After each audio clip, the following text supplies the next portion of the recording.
Meus queridos alunos, o meu bom dia, boa tarde, boa noite aí para cada um de vocês.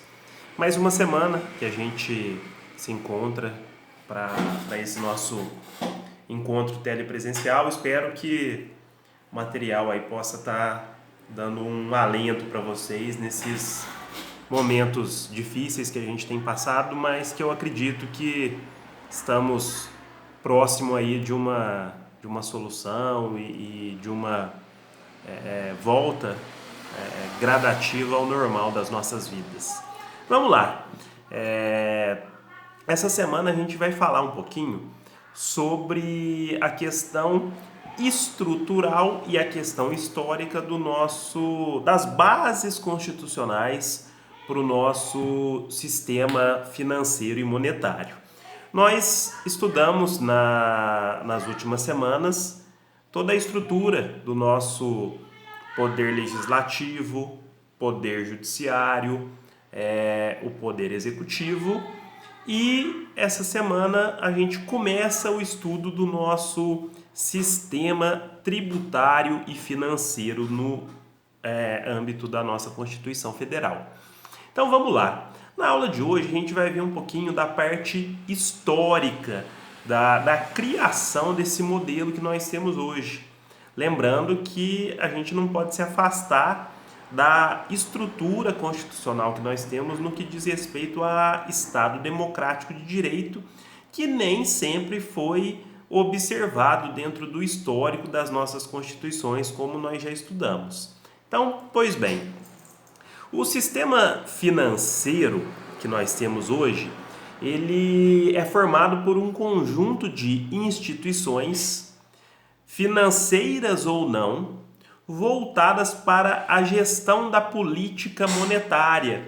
E aí é um tema que está muito na moda hoje em dia, né?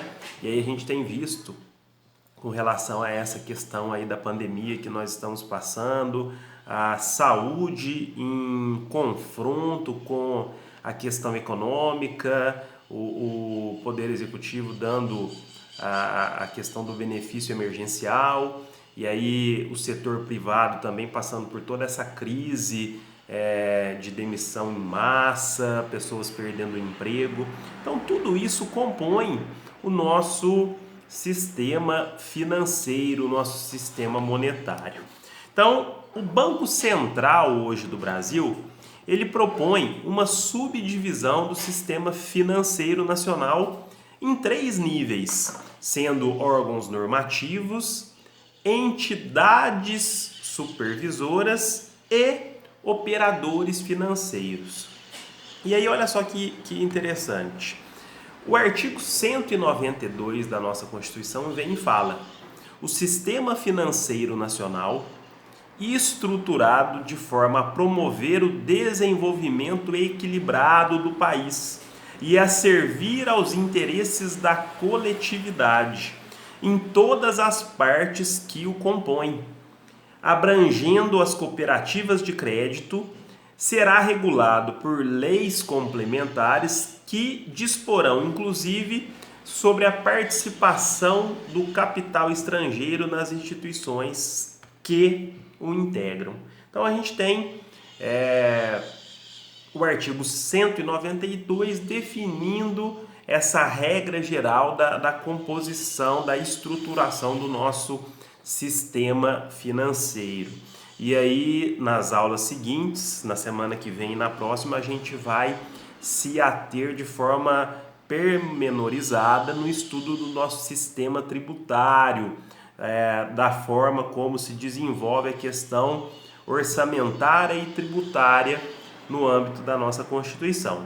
E aí hoje nós vamos ver um pouquinho desse histórico, de como surgiu esse modelo que nós temos hoje em dia, determinado no artigo 192 da Constituição. A gente percebe que a formação desse sistema financeiro, ele teve início aqui no Brasil já com a vinda da família real portuguesa, lá em 1808, quando ainda nem éramos ainda um país independente, ainda éramos colônia de Portugal. Lembrando que a nossa independência se deu lá em 1822. E aí a gente já está falando dessa formação do sistema em 1808, antes até da nossa proclamação da independência, que é nessa data que a gente verifica a criação do Banco do Brasil. Com o tempo, as novas instituições elas foram surgindo, como a Inspetoria Geral dos Bancos, lá de 1920, aí já no período de independência, a Câmara de Compensação do Rio de Janeiro, em 1921, e de São Paulo, em 1932, dentre outros bancos privados, e as caixas econômicas que foram surgindo, fortalecendo esse nosso sistema financeiro, sistema monetário e financeiro. Após a Segunda Guerra, que terminou lá no ano de 1945, e aí a gente viu a criação de várias instituições financeiras no âmbito mundial, como o FMI, Fundo Monetário Internacional, e o Banco Mundial. E em 1945, com o final da guerra, é criado no Brasil a Superintendência da Moeda e do Crédito, que futuramente, no ano de 1964, daria então lugar ao que hoje nós temos como Banco Central do Brasil.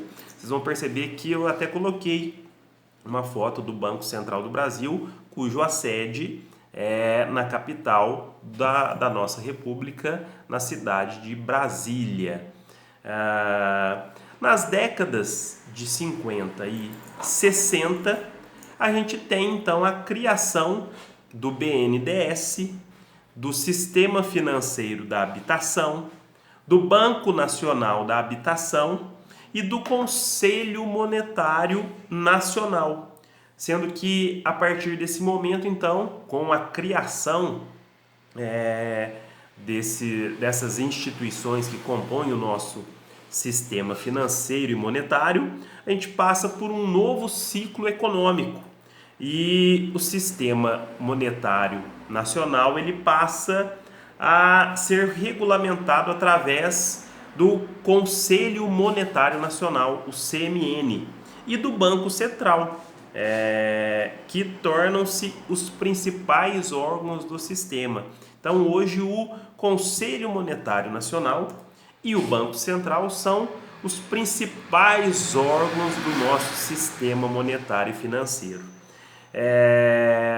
A gente percebe que lá no ano de 76 a gente tem a criação da Comissão de Valores Mobiliários, que até hoje é algo muito importante, a famosa CVM, que facilita a obtenção de recurso pelas empresas dos setores privados, e é criado o Sistema Especial de Liquidação e Custódia, a nossa Selic, lá no ano de 1979, que passa então a realizar a custódia e liquidação dos títulos públicos, como as letras do Tesouro Nacional e as obrigações reajustáveis do Tesouro Nacional, que são as famosas LTN e ORTN. Muito comum a gente ouvir essas siglas e na maioria das vezes a gente não sabe qual que é o sentido. Então todas essas siglas, taxa Selic que a gente vê, a ORTN, que é obrigação reajustável do Tesouro Nacional, a própria LTN, letras do Tesouro Nacional, CVM, Comissão de Valores Imobiliários, tudo isso faz parte do nosso sistema monetário e financeiro que a gente vê aí a todo momento. E aí a gente percebe que no ano de 88, com a promulgação da nossa Constituição, buscou-se estruturar o sistema financeiro nacional justamente nesse sentido de desenvolver o equilíbrio do país e promover também a gente tem a Constituição promovendo o pleno desenvolvimento econômico no intuito de garantir uma estabilidade econômica. E aí a gente não pode se afastar do momento que a gente vivia lá com a promulgação da Constituição de 88, já que a gente tinha a criação de diversos planos econômicos, a boa parte deles frustrados em razão da inflação muito alta.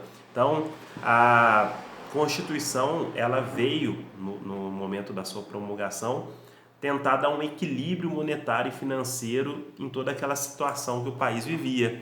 E já no ano de 1996, lá no governo do então presidente Fernando Henrique Cardoso, a gente tem a criação de um órgão que ainda hoje é muito importante para esse desenvolvimento financeiro e econômico, que é a criação do Copom, ligado ao Banco Central do Brasil, que estabelece as diretrizes da política monetária, como a gente tem a questão da taxa Selic aí, e de todos esses índices que a gente vê sempre presentes aí no nosso sistema financeiro.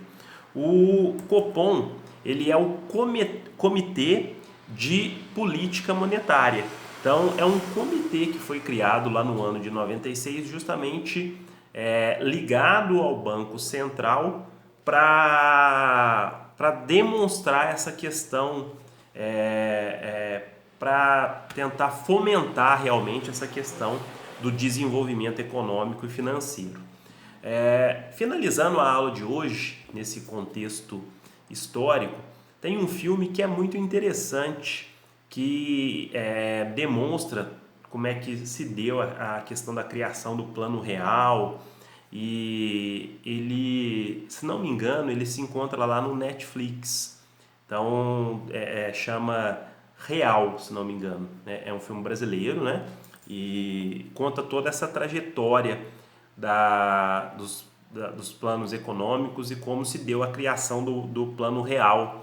E aí é interessante que a gente comece a entender um pouquinho desse nosso sistema monetário e financeiro. Hoje a gente já tem uma inflação mais equilibrada.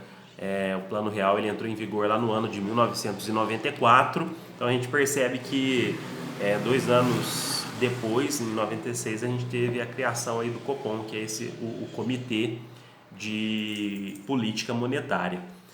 Pessoal, eu vou ficando por aqui, vou deixar para vocês o material lá no portal, espero que o vídeo dê um auxílio aí para vocês também. Salvo engano, o filme chama isso mesmo, Real, a história do plano econômico, alguma coisa assim. Quem tiver oportunidade de assistir, vale a pena, é bem interessante. Esses filmes que contam um pouquinho da nossa história política e econômica nos dão uma base bem interessante para o desenvolvimento das nossas aulas. O que vocês tiverem de dúvida, podem me mandar pelo portal, pelo fórum, pelo WhatsApp, pelo e-mail, eu estou à disposição. Desejo aí um ótimo resto de semana para vocês, um excelente feriado no final de semana e espero que a gente se encontre o mais rápido possível. Fiquem com Deus e valeu!